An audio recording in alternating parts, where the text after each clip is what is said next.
എല്ലാവർക്കും സ്വാഗതം.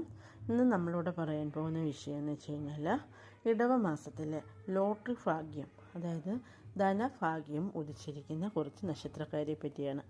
അതായത് അശ്വതി നക്ഷത്രം അതിലൊന്നാമത്തെ നക്ഷത്രമാണ്.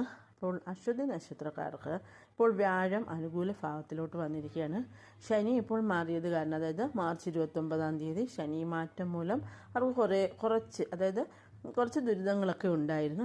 അതൊക്കെ മാറി അവർക്ക് വ്യാഴം ഇപ്പോൾ അനുകൂല ഭാവത്തിലോട്ട് വന്നിരിക്കുന്നതിനാൽ വളരെയധികം സൗഭാഗ്യങ്ങൾ അവരെ തേടി എത്തുന്നതായിരിക്കും. അതായത് ശനി അല്പം കണ്ട ശനിയാണ് എങ്കിൽ പോലും അവർക്ക് വ്യാഴത്തിൻ്റെ ആ അനുകൂല ഭാവം ഉള്ളതുകൊണ്ട് തന്നെ ഇവർക്ക് ലോട്ടറി എടുത്താൽ പോലും അടിക്കാൻ ഇവർക്ക് ഭാഗ്യം വന്നിരിക്കുകയാണ്. അപ്പം അത്രയ്ക്ക് ഭാഗ്യം ഉദിച്ചിരിക്കുന്ന ഒരു നക്ഷത്രമാണ് അശ്വതി നക്ഷത്രം എന്ന് പറയുന്നത്. അതുപോലെ തന്നെ ഇത് ദേവഗണത്തിൽപ്പെട്ട ഒരു നക്ഷത്രമാണ്. അതുപോലെ ഇവരുടെ നക്ഷത്ര അധിപൻ എന്ന് പറയുന്നത്, അതായത് നക്ഷത്രത്തിൻ്റെ മൃഗം എന്ന് പറയുന്നത് കുതിരയാണ്. ഇവർ എപ്പോഴും നല്ല എനർജറ്റിക് ആയിരിക്കും, നല്ല ആക്റ്റീവായിട്ടായിരിക്കും ഇവരിയ്ക്കുക.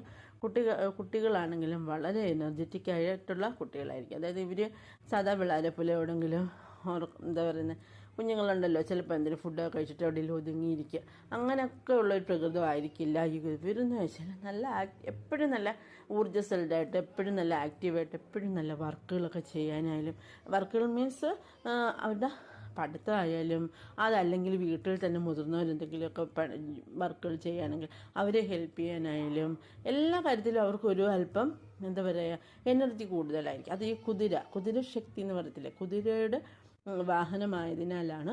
അപ്പോൾ അതുകൊണ്ട് തന്നെ നാളിൻ്റെ ഒരു ഇത് എടുത്ത് പറഞ്ഞെന്ന് മാത്രമേ ഉള്ളൂ. ഇവർക്ക് വളരെയധികം ഭാഗ്യം ഉദിച്ചിരിക്കുകയാണ്. അതുപോലെ തന്നെ നെക്സ്റ്റ് നക്ഷത്രം എന്ന് പറയുന്നത്, അടുത്തതെന്ന് പറയുന്നത് വിശാഖം നക്ഷത്രമാണ്. വിശാഖം നക്ഷത്രക്കാർക്ക് ഇപ്പോൾ വളരെ ഭാഗ്യം, അവരുടെ ജീവിതത്തിൽ വളരെയധികം രാജയോഗ തുല്യമായ ഒരു ഭാഗ്യം ഉദിച്ചിരിക്കുക. അതായത് വ്യാഴം ഇവർക്ക് അനുകൂല ഭാവത്തിലോട്ട് വന്നതിനാൽ ഇവർക്ക് വളരെ സൗഭാഗ്യങ്ങൾ ഇവരെ തേടിയെത്തുന്നതായിരിക്കും.